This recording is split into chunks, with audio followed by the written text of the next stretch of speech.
D'abord apporter le soutien total de Patrick Braouezec, dont je suis accessoirement collaboratrice parlementaire.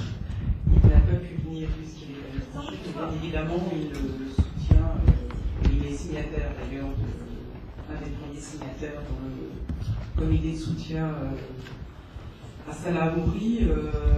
Nous avons posé de nombreuses questions et effectivement on nous a fait des réponses de berger à la bergère.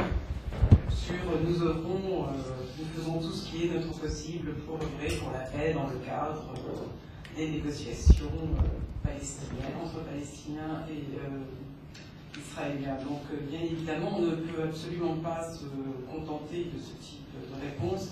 Un certain nombre d'éléments ont été apportés par les uns et les autres. Il me semble que là, on peut aussi focaliser sur un point particulier. Je ne reviendrai pas sur les points du droit international, on est tous d'accord. Et il y en a un qui me semble important, c'est en termes de responsabilité de l'État. Il s'agit d'un citoyen français, donc l'État a une responsabilité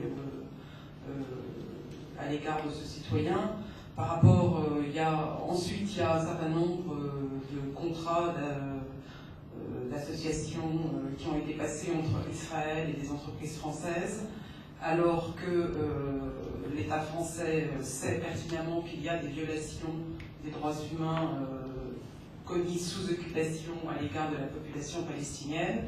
Et dans ce cadre-là, on peut aussi avoir un certain nombre d'actions pour mettre l'État français face à ses responsabilités au regard du droit international et de ses engagements et de ses obligations internationales. Et je pense, c'est d'autres, il y a de multiples chemins, on en a depuis le temps que l'on travaille et qu'on se mobilise pour le droit du peuple palestinien à disposer de lui-même, on en a identifié un certain nombre, mais il me semble que là il y a une brèche, et je pense particulièrement